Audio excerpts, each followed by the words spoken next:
Hello guys, நாம் இந்த வீடியோவில் எதை பற்றி பார்க்க போகிறோன்னா, கர்நாடக அரியணை யாருக்கு கிங் மேக்கராக்கும் குமாரசாமி தேர்தலுக்கு பிந்தைய கருத்து கணிப்பு வெளியீடு.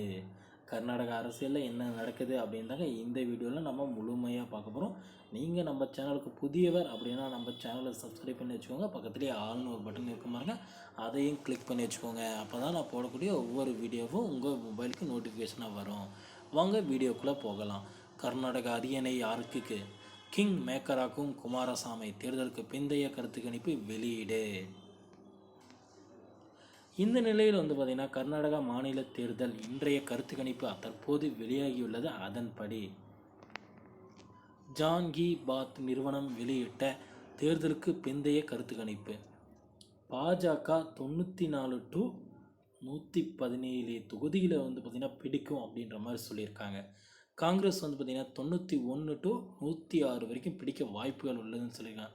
மஜத பார்த்திங்கன்னா 14 to 24 தொகுதியில் பிடிக்க 100% வாய்ப்பு இருப்பதாக ஜான்கி பாத் நிறுவனம் பார்த்திங்கன்னா வெளியிட்ட தேர்தலுக்கு பிந்தைய கருத்து கணிப்புங்க. இது ரிபப்ளிக் டிவி வெளியிட்ட தேர்தலுக்கு பிந்தைய கருத்து கணிப்பு, பாஜக 85 to 100 தொகுதிகளை பிடிக்கும் அப்படின்ற மாதிரி சொல்லியிருக்காங்க. காங்கிரஸ் பார்த்திங்கன்னா அகில இந்திய காங்கிரஸ் பார்த்திங்கன்னா 94 to 108 இடங்களை பிடிக்கும் அப்படின்னு சொல்லியிருக்காங்க.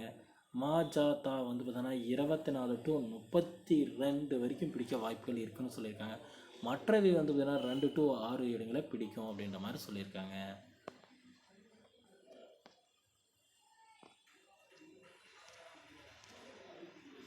TV9 வெளியிட்ட தேர்தலுக்கு பிந்தைய கருத்து கணிப்பு, பாஜக வெறும் 88 to 98 தொகுதியில் தான் பிடிக்கும் அப்படின்னு சொல்லியிருக்காங்க. அதே காங்கிரஸ் பார்த்திங்கன்னா 99 to 109 இடங்களை பிடிக்கும் அப்படின்னு சொல்லியிருக்காங்க. மஜத பார்த்திங்கன்னா 21 to 26 இடங்களை பிடிக்கும் அப்படின்னு சொல்லியிருக்காங்க. மற்றவை பார்த்திங்கன்னா 0 to 4 இடங்களை பிடிக்கும் அப்படின்ற மாதிரி சொல்லியிருக்காங்க. இந்த கருத்து கணிப்பின்படி கர்நாடகா மாநில சட்டப்பேரவை தேர்தலில் காங்கிரஸ் மற்றும் பாஜக அதிக இடங்களில் வெற்றி பெற்றாலும் ஆட்சி அமைக்க தேவையான பெரும்பான்மை கிடைக்காத நிலை ஏற்படும். இதனால் குமாரசாமி தலைமையிலான மதசார்பற்ற ஜனதா தளம் மீண்டும் கிங் மேக்கராக உருவெடுக்கும் என எதிர்பார்க்கப்படுகிறது. கர்நாடக மாநில முதலமைச்சராக குமாரசாமி மீண்டும் தேர்ந்தெடுக்க வாய்ப்புள்ளதாக கர்நாடக மாநில அரசியல் வட்டாரங்கள் தெரிவிக்கின்றன. ஓகே ஃப்ரெண்ட்ஸ், அரசியல் சார்ந்த வீடியோக்கள் நம்ம சேனலில் போட்டுகிட்டு இருங்க. உங்களுக்கு நம்ம சேனல் பிடிச்சிருந்தது அப்படின்னா நம்ம சேனலை சப்ஸ்கிரைப் பண்ணி பக்கத்துலேயே ஆல்னு ஒரு பட்டன் இருக்கும், அதையும் கிளிக் பண்ணி வச்சுக்கோங்க. தேங்க்யூ.